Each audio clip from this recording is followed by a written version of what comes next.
Welcome to the Hangar Z Podcast, brought to you by Vertical Helicasts and partnered with Vertical Valor Magazine.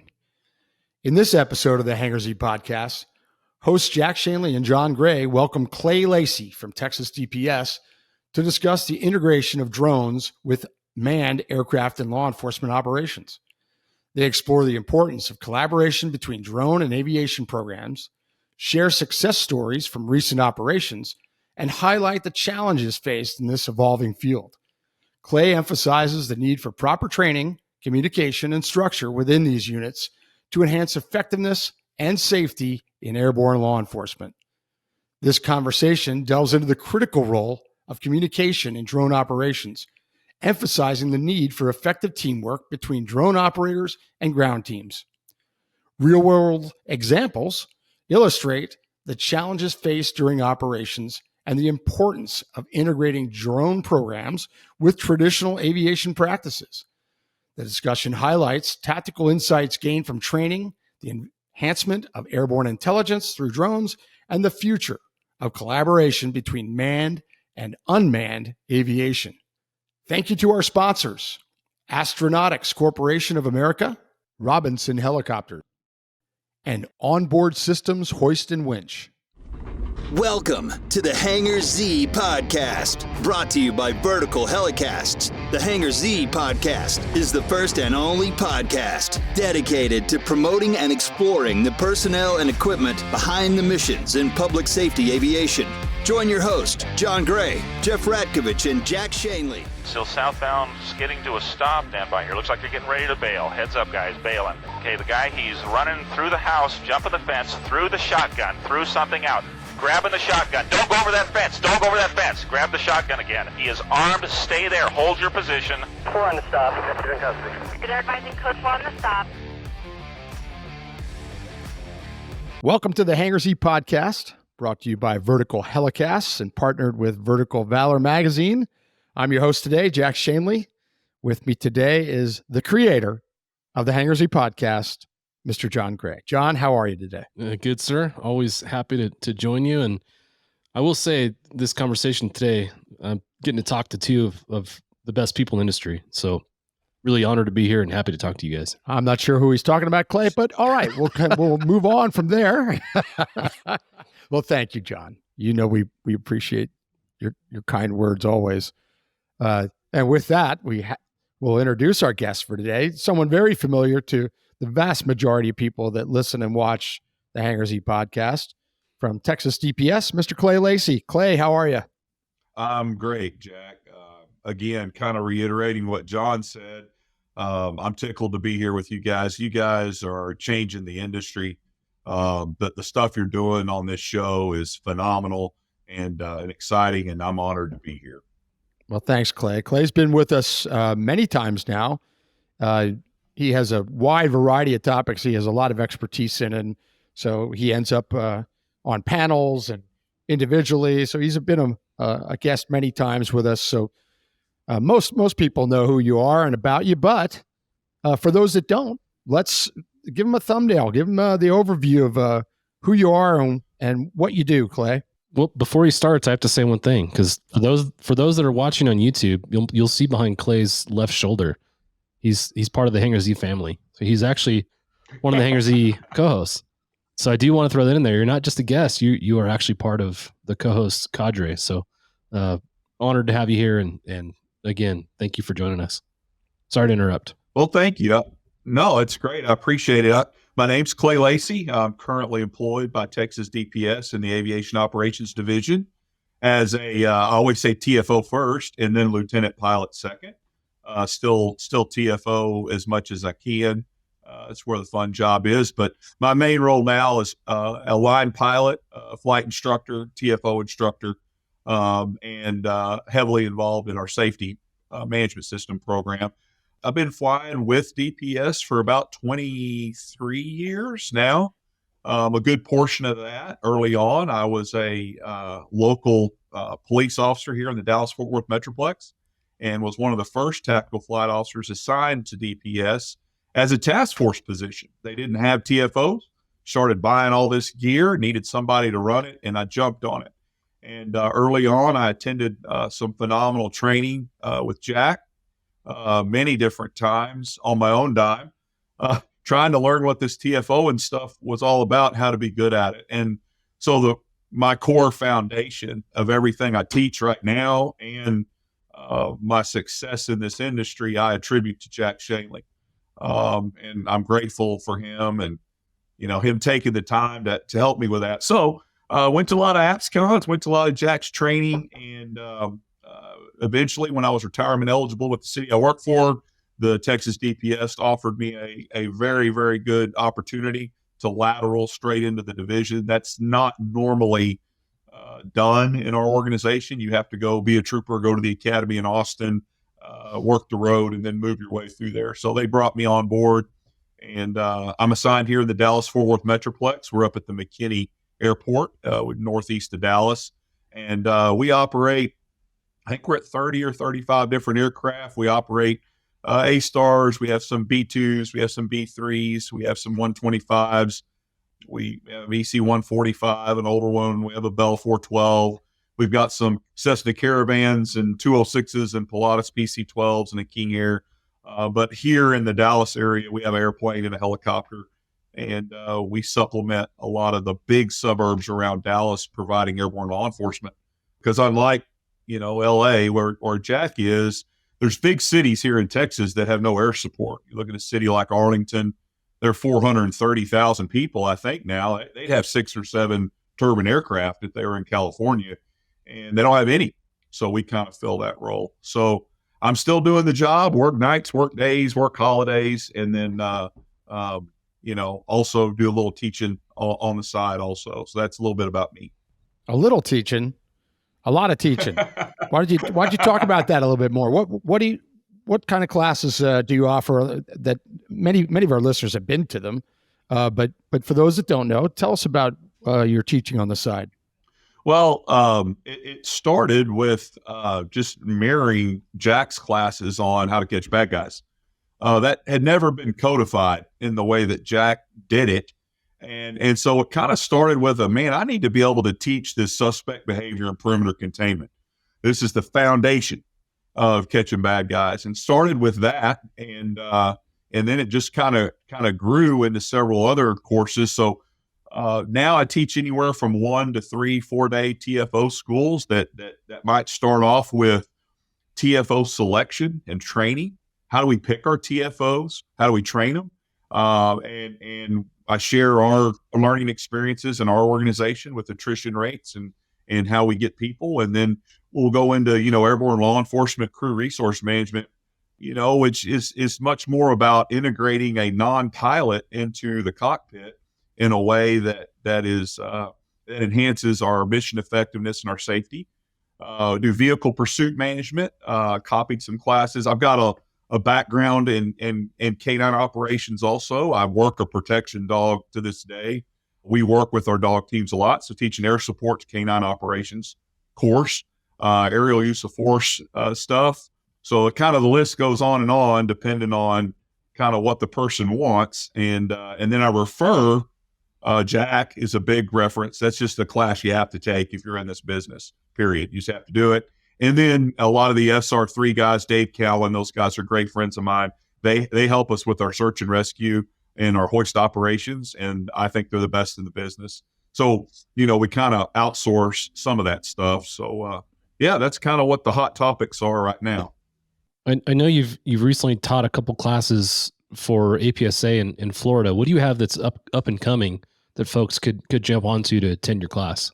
It's an interesting thing. I've reached a point where there is a lot of demand, and I have to take off my state job to go teach these classes. And you start booking 2 or 3 or 4 2 to 3 day classes a month, and you're away from your job a lot. So I'm trying to balance that. The recent APSA classes that I think have been fantastic. They call it their on the road classes. They're similar to your APSCON, your conference courses, but they take the show on the road. And we've done those in Florida. I've got more of those coming up in Florida. I've got some training to do in Toronto. and I mean, you kind of, you name it. I've got some Canadians that are coming in to train with us here in our office. So lots of stuff on the horizon. I intend to do the APSCON TFO course again this year. And then VAI, formerly known as HAI, has contracted with me again to do a 3-day TFO course as a pre-conference course for VAI here in Dallas. And so looking forward to that. We're going to do a big hoist demo during SR3's event around VAI. So there's a lot of opportunities there to share information. But yeah. Well, today's topic, we could talk about a lot of things as you can see from the things that Clay just listed, that he has a lot of experience and expertise in. But today we're going to talk about something that we've touched on many times on the podcast with different agencies, including Clay. We've talked about this with Clay, but we said we have to dedicate an episode to this topic. And it is very simply integrating drones with manned aircraft, something that Texas DPS has been doing now for a while. We'll get the details on it, but they have a very interesting system and philosophy and techniques, and they're testing them and trying things and changing things. And the bottom line is, this is the future. It just is for everyone. And if you don't integrate your operations, number one, you're not going to be effective. And number two, it could be unsafe. So we've talked to Clay about that a couple of times and just touched on it. And it interests John and I a lot. And the drone mission has become very important, and a lot of agencies have them. So that's what we're going to talk about today. Integrating the drone and manned aircraft. And it can be done, as Clay's going to tell us. So right off the bat, Clay, tell us about an overall success story or a case study of that integration that can get us going on this topic. Goodrich Hoist has officially changed our name to Onboard Systems Hoist. While the name has changed, our commitment to excellence and safety remains the same. Whether your mission is saving lives or servicing high-value assets, Onboard Systems Hoist stays ready to assist. Features such as single-point payout reduce the potential for hoist-induced load swings, enhancing overall safety. For more information, go to hoist-winch.onboardsystems.com. Well, in a nutshell, I'll keep it simple. As recently as last month, on a manhunt, typical manhunt in the Metroplex up here, great perimeter dog on the ground. It's very common for us to have one, if not more, drones on every call we go to up here. They might not be Texas DPS assets. It might be the local police department or whoever else, and we work in concert with them. But kind of two things with where this started was, movement to contact is, in my opinion, the most difficult thing we do, where we can actually verbally walk an officer to their death. So as air crew members, and I consider drone pilots who are on the radio and operating cameras, just like TFOs and pilots, they are providing tactical insight from an airborne platform to keep the boys and girls safe and catch the bad guy. Well, the problem is a lot of times you go get a 107 license and then here's your drone and go have fun. And I say it all the time, somewhat in jest, with our new camera systems on manned aircraft, Ray Charles could find the bad guy. The find isn't always hard anymore. What's hard is, how do I get this suspect into custody and keep everybody safe? And so I'm trying to really advocate for our drone program to get the same darn TFO classes, the same level of professionalism that a manned crew has, because they're doing the same job. So a recent example of that was, we used to go to all these calls and the drone would be at a 200-foot, AGL hover and be sitting there kind of moving yard to yard or looking around. And they're really looking at the same angles that we are, with a $500,000 high definition cooled platform IR camera. So I kind of started advocating, hey guys, let's do this together. There's things you can do that we can't do, and there's things that we do that you can't do. Why don't we've looked in this perimeter, getting back to the call, we've looked in here, I'm not seeing anything. We're really sure the bad guy's in here. I said, hey, why don't you take the drone, fly at about 6 inches off the residential street, just walk behind it and look left and right in every driveway, just clear under these cars. Because I think he's here and I think he's out of line of sight. So under patios, under the bridge where the bridge meets the embankment, look in those places because we got this covered. What y'all are doing now? Well, the drone pilot and the team walked 5 houses up to the right, bad guys under a truck. So we slew the camera to that truck. We can't see him. He's under the truck. They do a K9 call out, a challenge. He's in custody. So it wasn't anything great that we did, but I think a lot of drone programs, when they're being integrated with manned assets, they got to have a deep understanding of what each one of them can do. And then they complement each other. So we're not working separately, we're working together. And so that's just a recent example of some success. It's a perfect example. There's, like you said, there are certain things, even with a very expensive gimbal, you can't see from the airborne asset that's overhead. Whereas a simple thing like, hey, put that thing on the deck and look under this car for me. It's the simplest thing in the world. Sure. If we know bad guys hide under cars, and they do, and we have an asset that is small, maneuverable, and can safely get down to 6 inches and look under that car, why wouldn't you? Why wouldn't you want to do that before you send some dog team or some SWAT guy or some patrol officer up there? That's a great example, Clay. And it's so simple. Yeah, it is. And think about Jack to the hot stops and felony stops, right? And you do your call out, and then we're going to clear the vehicle, and we'll usually bring a dog on the long line, right? Run them out there on the long line, let them clear the car. Now, with all the patrol guys with the drone, pop that drone up. Let's go look in every window of that car using our night sight. We'll light the hell out of it for the drone. Let them look all in that car before we send the dog or people downrange. I think these kinds of things are useful, and I think they're often they haven't been deployed that way before.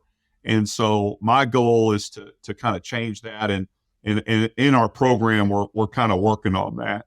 I think what we're seeing a lot of right now is agencies that are buying drones and operating their drone program independent of their aviation program, which I think is a huge mistake. Like you brought up, Clay, I think these two programs need to work in hand with each other. That'll increase the effectiveness and efficiency of what we're doing. And we talk about that a lot. Yeah. So I love to hear these examples that you describe of how you guys are utilizing these drone assets in conjunction with the manned aviation programs. I think part of it is, as regulations have changed so fast, drones have really kind of rushed onto the scene in some ways. Agencies are kind of scratching their heads trying to figure this out. Like, how do we do this and what does it look like? I like your analogy of the air crew. They are air crew. They're doing the job of a pilot and a TFO and one. So I feel like leaning on the lessons that we've learned over the course of all of our experience, I think is critical in the utilization of these programs and kind of bringing them together. So I'm really excited to hear how you guys have done that. And Jack, for you too, I know you've taught quite a bit on this, to hear your insight on how these operations are very similar to what we're doing, just using a different tool.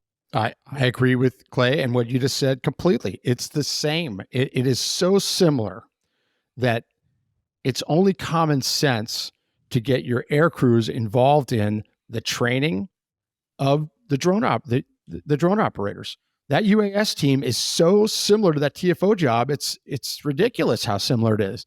And many agencies, buy a really cool drone and they get certified and they're very talented at flying, but they don't know how to talk and they don't know how to search. And if they do know how to search and find something, they don't know what to do. That isn't their fault. They've never been in this. They've been a patrol officer, a patrol deputy, or a trooper on the road. They don't know that the communication is different because the point of view is different. So if you're in an aerial point of view, like a drone, even though you're the operator standing on the ground, you're going to have to describe things exactly as a TFO would. So because of that, that's why I think it's so important for the air crews to get involved with the drone programs. And there will be resistance by some in the drone program. We don't need their help. We're drones. They're helicopters. Well, that's ignorance talking. That is not thinking it through.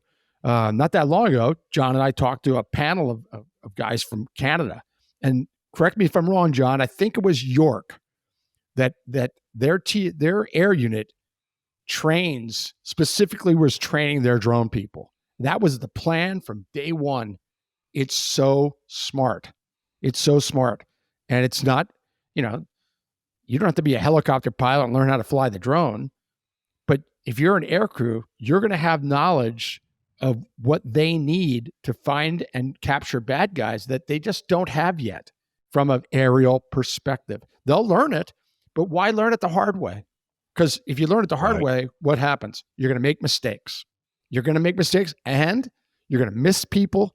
And most importantly, you will get somebody hurt because you've watched a YouTube video and you watch some air crew walk an officer in on top of a suspect, which is the last thing you want to do, but they just don't know because they don't have that experience. That's where Clay comes in. That's where I can come in. That's where the podcast can come in and remind people, hey, this is a lot like the air crew stuff. So, and we're here for you. That's the neat thing. We're here for you. We want to share it with you. I have come across very few people, and I'm curious, Clay, if you have the same experience. Very few aviation people. When I'm saying aviation, I'm talking helicopter and fixed wing aviation units that are completely opposed to the UAS programs. There was in the beginning, there was a lot of chatter and talk, but now that it's here, I don't see that conflict. I see a willingness to share information and to learn from each other, even and to accomplish the mission. Clay, your thoughts on that? Yeah, I agree. Early on, some of the advocates of the drone programs kind of did some things that hurt them. And one of them was these devices are amazing. You can if you lose a visual contact with it, you hit a home button and it comes back and it lands right where it took off. And yeah, most of the time it does. But the problem is now we go out and start working together and you have a flyaway and I don't know anything about it. And the drone comes by the windscreen, while I'm going 130 knots through the air, and we got a problem. And so I think now when you mitigate risk between the manned and the unmanned through some simple procedures, and it's okay for the drone pilots. We had one in Louisville two months ago. Fly away. He lost his drone, and we're on the search working with him. We just exit the area till they get that recovered. They get it figured out, and then we come back in. But you have to have these protocols. For me personally, I will not work a scene with a drone unless I have direct communication with the person operating the drone, not the boss, on the scene. I need the guy or the gal who's operating that drone to have direct comms with the air crew.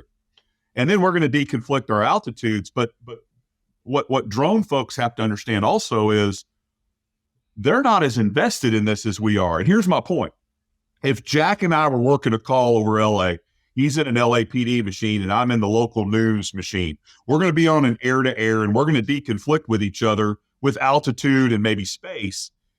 If I violate that and I get a little close to him and did something that I didn't say I was going to do, we're going to have a problem. We're going to land after this. We're going to talk to each other and say, look, we agreed to do this. We agreed to 500 feet of separation. You violated that. You could have killed both of us. Well, kind of the same thing can happen with an unmanned.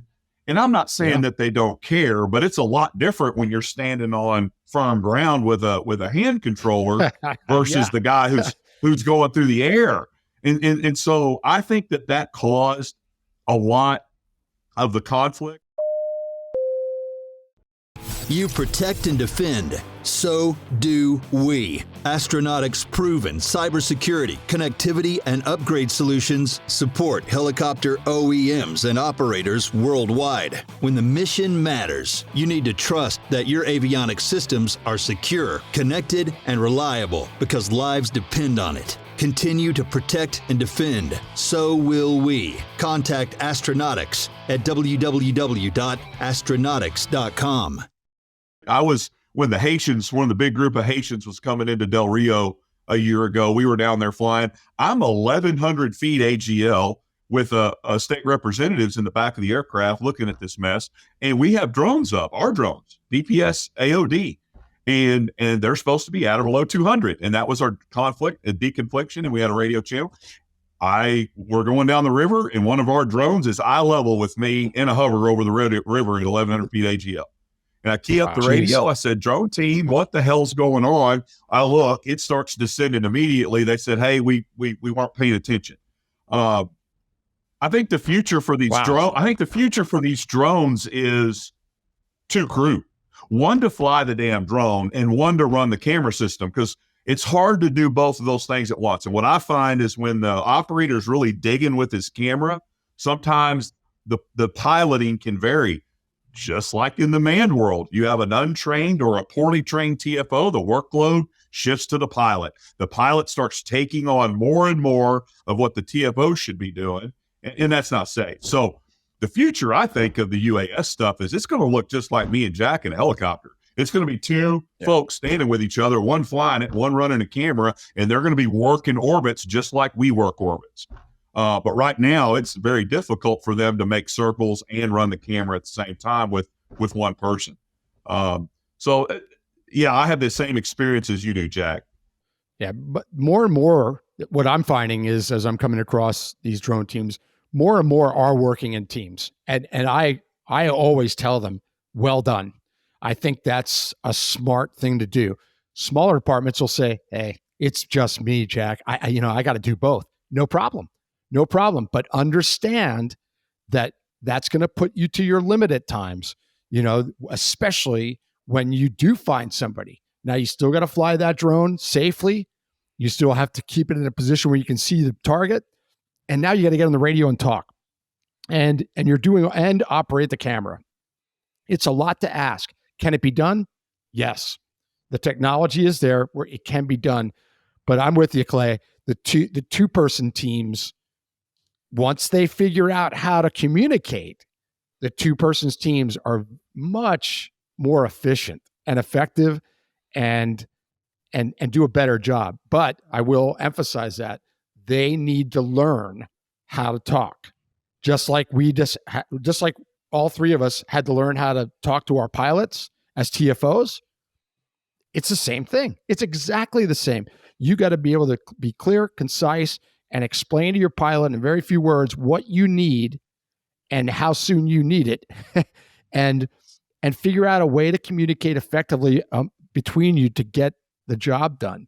And we know, sitting here, we know that doesn't come overnight. And for some, it takes quite a while to get that crew coordination seamless. So it's going to take work. It's going to take experience. It's going to take training, but it can be done. And I think it's the smart thing to do. I agree with you 100%. Yeah. And they face different challenges. You two have both caught a lot of bad guys out of aircraft. What's one of the number one rules once we have a bad guy in the camera? Don't come off of them. Why? Because they'll move on the backside of the orbit. They'll do things to get away from you. And so, what's our fuel load? Generally, we're blessed in my organization. We're running around with 3 hours of gas usually in everything we're flying. Drone's got 20 minutes of battery. So that's a unique challenge to them. So say we're in the middle of this movement to contact piece. We've built a great arrest team. We've got somebody on an L ambush. Now we're in our battery threshold. We need to break station and go change the battery. Do we have another drone to do a handshake like we do in the air? I'm sure Jack's handed tons of calls to his peers at LAPD. Hey, we're out of gas. We're out of time. The other bird comes in. They do some talking to get everybody up to speed, and then you peel off. Well, if you only have one drone and one drone operator, you're going to have to leave those guys downrange, break station, go back, hope he doesn't move, hope they've got great cover, change a battery, and get back. These are unique challenges. And your ground guys, when you leave to go get a battery, they have to hold fast. You can't let them go, oh, well, it's drone, let's start pushing forward. And officers will. if they're not told what to do sometimes, all of us will start doing our own things, right? Officers will start going on their own quests. And so, that's just an example of difficulties that drone folks have to face that we don't have to face very often. No doubt. It's here. It's a great tool. We've got to share information and share our experiences so that we can work together to get this job done, because it works. I mean, you just told us a great example. I'm sure you can give us many examples of that, where, firsthand, you got to see how that drone was able to do something that you couldn't do. And it happens the other way around too. But this is such an important conversation. The more I'm around these folks, the more I think that this is important for them to hear these conversations. And it starts with structuring, in my opinion. And I'm not saying that we've done it all right, but just a brief snapshot at our program, it's a pretty big one. And compared to others in the United States, I think John talked about this a little earlier. You have to structure these units correctly. Our drone program is under the Aircraft Operations Division, and it has a civilian program manager, guy who's super sharp, Jason Day. It has a captain, Aaron French. They're over that, but they're under AOD. And so I don't know if we can see some of the presentation there on the screen, but as we rotate through some of these things, just some snapshots, our organization has a ton of pilots all across the state. You're sitting at 355. Now that's an ancillary job for them. Most of the time, we don't have that many dedicated drone pilots. We do have some, but most of these are troopers that are out working the road, that can shoot accident scenes. They can take pictures of fatal crashes and that kind of thing, and have quite a few unmanned aircraft, about $4 million worth at this point. We've crashed them. We've done all the things that you can do to tear them up, but all of this is managed under the Aircraft Operations Division, and their currency, their training, their flight hours, they've input everything just like a pilot does in our organization. Their daytime pilot in command letter is contingent on experience and training. Then they'll get a nighttime pilot in command letter for the unmanned, because we think that's important. As you can see, we do quite a few flights, quite a few flight hours, and that's not all accident free, but still it's quite a bit. Some statistics from 23 that are interesting. Now, a lot of the suspect locate, there's a lot of that going on the border, that kind of thing. But the point of these slides is not to beat my chest. It's to just show that I think we're successful at the ground level because we're integrated into the existing manned operation who has embraced this program. There's TFOs in my office right here that are drone pilots in our program. And on a low weather night, something bad, they'll jump in their truck and drive to the scene and throw their drone up. And they're TFOs. Yeah. So having that crossover has been very, very beneficial for us. So that's kind of a little bit of. Do me a favor, go back a couple slides there and talk us through those slides for those that are listening. Give the listeners that might not be watching on YouTube, give them the numbers that of the stats, the flight hours, and those stats for us. They're very impressive. I didn't even think of that, Jack. I'm not as media savvy as you guys are. That's a great point. So just throw in some. Oh, that's me, Mr. Media Savvy. Well, no, but I listen to the podcast often, and I don't watch the video. I'm just listening to it. So that's a great point. I'm sorry that I didn't see that, but just some some slides. These slides are. We have about 355 remote pilots in our organization. About 380 unmanned aircraft. Most of that is the COTS fleet, and the fleet value's at about $4 million at this point. We did about 51,674 flights in 2023, about 12,000 flight hours. 29,000 of those flights were directly related to our border. Lone Star is our border operation that hopefully now will settle down a little bit. About 8,500 hours flown on that. Since 2017, since inception, our unmanned program has logged 186,000 flights. And then some statistics. Wow. That is amazing. Yeah. some statistics on 2023 alone. It was 11,464 suspects located, 2,886 arrests. And the reason there's a discrepancy there is the working the border, not everybody is quote unquote arrested. So we'll have fines, we'll have groups that get processed, but 33,387 Border Patrol assists, 91 drug seizures, 24 assets seized. So, we're doing these operations where we're actually able to go in and seize assets, which helps our program. Almost 95% of our manned aircraft are bought with seized funds every time. The legislature approves the spending, we go out and buy them with seized funds. So that's important. 4.4 million seizure value. One of the reasons it's important to me to go over these statistics, one, it's impressive to look at and see how much work you guys are putting in. But for those that are listening and maybe considering a program or have a program, they're trying to figure out what to do. This shows me that you guys have encountered probably just about every situation and problem that you could possibly have over that period of time. So I think some of the lessons learned that you talk about are quantified here just by those stats, Yeah.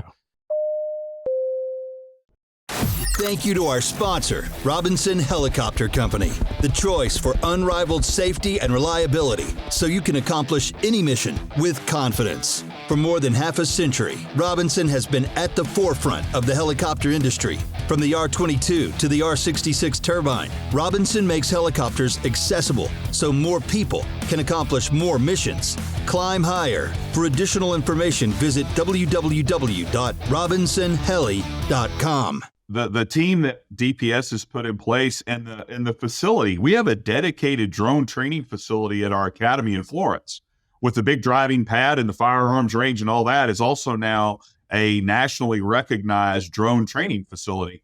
And it has different kinds of environments to work in. And then there are check rides. You have to be able to do certain things. You have to be able to maintain plus or minus 20 feet with your drone. You have to be able to look inside this bucket and read the numbers on this piece of paper at the bottom of the bucket. There's some standards, right? And that's what we're all after. We're after task condition standards. And so my hat's off to Jason and Aaron. They run a great program down there in our Florence range. And we've crashed some big drones. We've made some mistakes. But having a pretty big program, those guys stand ready and willing to help anybody. I think they taught 90% of the APSCON unmanned courses this last year. And we have outside agency people come through our schools often. So that's just a resource for people that might be, new to it. Can you give us some insight into the crew selection that you guys employ when selecting drone operators and also the drone selections themselves? What have you seen that's been successful in the selection of those two different categories? So the actual selection and the challenges that face finding those drone operators, John, they're largely the same ones as we face for TFOs, right? It's what I had to learn the hard way, where I pick a TFO because he's a door kicker. He's the guy I want to go through the door with. He was a top SWAT operator. He was a top bomb tech. He is high Medal of Valor recipient. You bring these guys in, and as we all know, sometimes they fall flat on their face in that aircraft, and because it's such a different skill set. So we shifted our man selection way different from that, and we've had some success in lowering attrition rates. The drone program has been very similar. Yeah, we can go get you a 107 license, but you have to be a go-getter. You have to be a great communicator. You have to be patient and thorough, right? These are those attributes that we're looking for. I don't want to get too specific on that selection and the drone platform selection because that's outside of my lane. I'm not directly involved in that. That might be a good follow-up show to bring in Aaron Fritsch and Jason Day, and they can really get in the weeds on a drone specific type podcast. But kind of speaking broadly on the manned and unmanned, I don't know that information, and I want to stay in my lane. I kind of put you in the spot there. I did put you on the spot there. So sorry about that, but you're right. No, it's fine. I mean, it essentially we're selecting for the same things, the same skills required to be a TFO in my mind, are the same skills required to be a good drone operator. Communication being the most important. And he talked about, and we actually, the two of us have talked in separate occasions within the last couple of days about how important communication is and how the radio in our aircraft is the backbone of every operation that we're part of. You can lose a lot of different systems and still operate, but if you lose a radio, you're burning fuel, you're wasting money, you're ineffective. So the same thing applies to the drone operations. If you can see the suspect, but you can't figure out how to tell somebody where that suspect is, you're just as ineffective as that aircrew without a radio.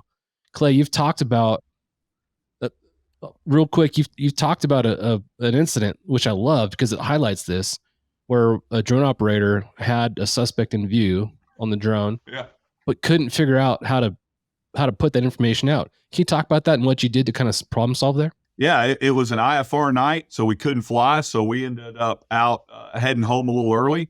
And this agency we work with had a really decent vehicle pursuit and a bailout. So I thought, hey, I'm just going to go sit on the perimeter.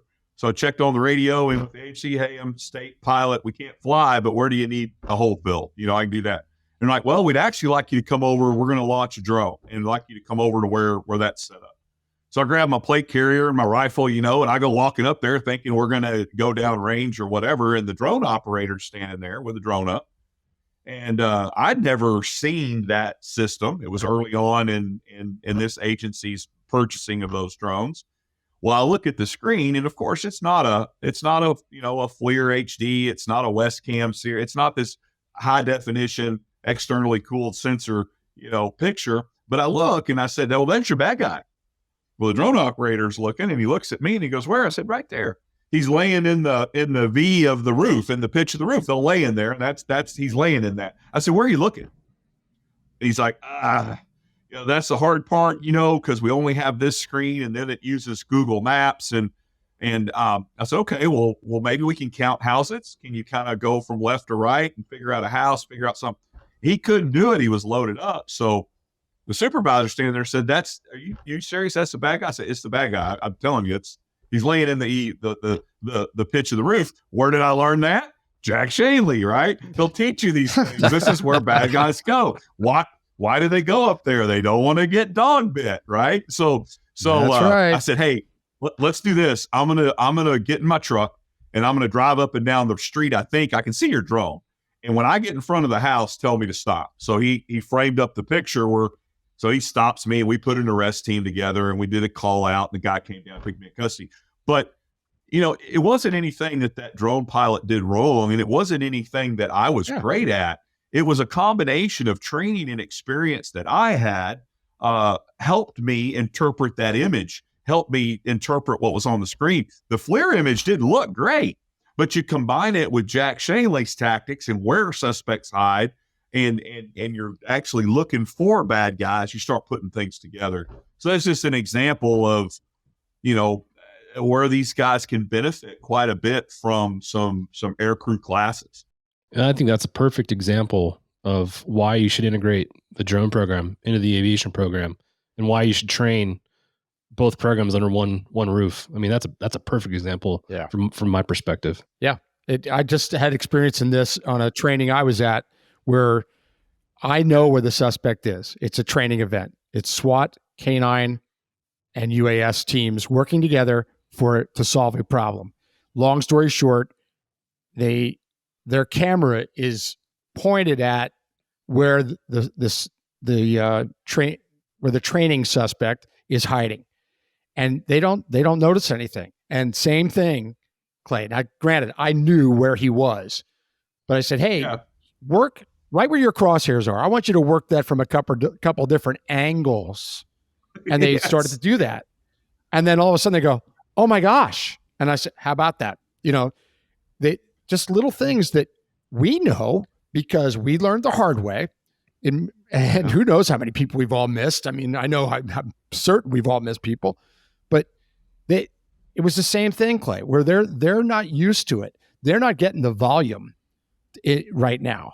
And the experience will build over time, but the volume of finds that we got in our aircraft, those experiences need to be shared, just like you shared the rooftop with that drone operator. And by the way, and I will add, what a simple solution to figuring out where the guy is by you just driving there. I mean, that's the simplest thing in the world. But the fact that, that operator may have stood there all night and went, I don't know how to do it. But we know from experience that all you got to do is have a point, something that the ground people can look at to put the 2 and 2 together, where you're talking about. And you did that with your vehicle. I mean, it's a simple thing, but again, the experience of air crews need to be shared with these newer drone operators. And if they try doing it all on their own, and some will, for whatever reason, ego, no, we can do it, we don't need them, whatever the reason, they're making a mistake, because air crews around this country, I don't care where you go, anywhere in this country, can share great experiences with these new drone operators that will make them better on day one. And it has nothing to do with flying. I cannot emphasize it enough. I can't fly a drone, but yet I go places and teach drone operators. And I've had people say, well, why are you teaching us? Because it's nothing to do with the drone. the teaching that the information I'm going to share has nothing to do with that drone or how to fly it. It has to do with communication, search techniques, where people hide, and what you do after you find somebody. Those are the most important things. I mean, I've said it before, and you hinted on it too, Clay. You could teach a 12-year-old to operate these things and find a bad guy. I mean, as a matter of fact, the most 12-year-olds will probably do it better than us in many cases. Yes. The problem is they have no freaking clue what to do after that. That's where this conversation comes in and why it's so important. And we can't stress it enough. We want drone operators to ask us things. We want to share this information because we want success. I want to find bad guys. I'm retired. I still like to go find bad guys. But everybody wants to find the bad guy. The goal is the same. Why not share and train each other and learn about each other and integrate our assets to accomplish that mission? It's just common sense. I'm just going to add on to that, you look at Nick and Ryan and the guys at Tactical Flying and Kevin Means put together a lot of graphics about angles, but just an example, we all know bad guys like to get in trash cans, right? And whether that's a dumpster or whether it's the kind that's at a residence that's, chest high, has the big lid on it, they get in those. So I always tell TFOs and drone, think of the guy balled up in the bottom of it with the lid open, and think of an ice cream cone. And at the point is where he is. And that ice cream cone goes up and out of that garbage can to infinity. Here's the deal. If you never find yourself inside that ice cream cone, either up high or right down low, you're never going to see this bad guy.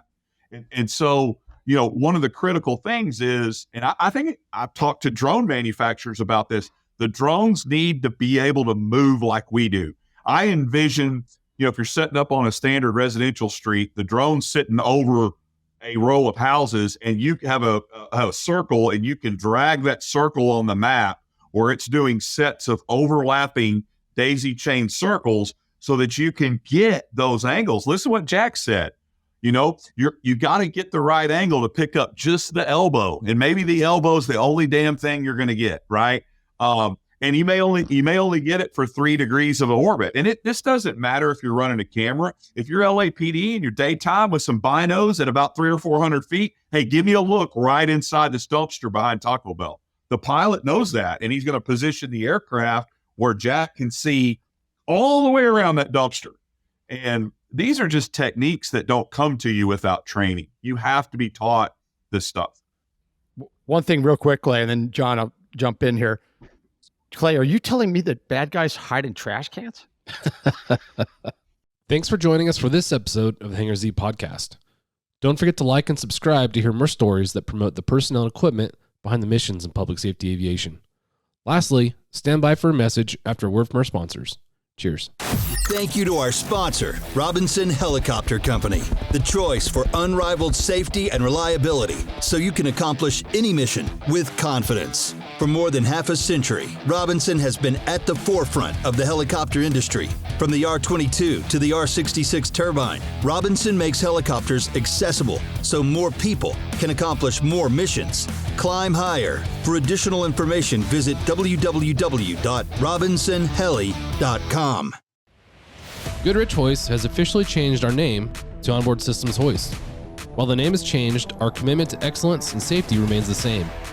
Whether your mission is saving lives or servicing high-value assets, Onboard Systems Hoist stays ready to assist. Features such as single-point payout reduce the potential for hoist-induced load swings, enhancing overall safety. For more information, go to hoist-winch.onboardsystems.com. You protect and defend. So do we. Astronautics' proven cybersecurity, connectivity, and upgrade solutions support helicopter OEMs and operators worldwide. When the mission matters, you need to trust that your avionics systems are secure, connected, and reliable because lives depend on it. Continue to protect and defend. So will we. Contact Astronautics at www.astronautics.com. That wraps up this episode of the Hangar Z Podcast. A big thank you to Lieutenant Clay Lacey from Texas DPS for joining us today and sharing valuable insights into the evolving role of drones in law enforcement. From the integration of drones with manned aircraft to the importance of training, communication, and leadership, we've learned how these technologies are transforming operations on the ground and in the air. As we discussed, the collaboration between drone and aviation programs is critical for ensuring safety, effectiveness, and tactical advantage in law enforcement and firefighting. Clay's emphasis on mental health, awareness, proper training, and strong leadership serves as an important reminder for all those in the field. If you enjoyed this episode, please subscribe, leave a review, and give it a share. Be sure to check out the Vertical Helicast YouTube channel, as well as the Vertical Magazine YouTube channel for incredible helicopter videos from around the world. Stay connected with us on Instagram, Facebook, and LinkedIn for more episodes and updates. Until next time, fly safe, and we'll catch you on the next episode of the Hangar Z Podcast.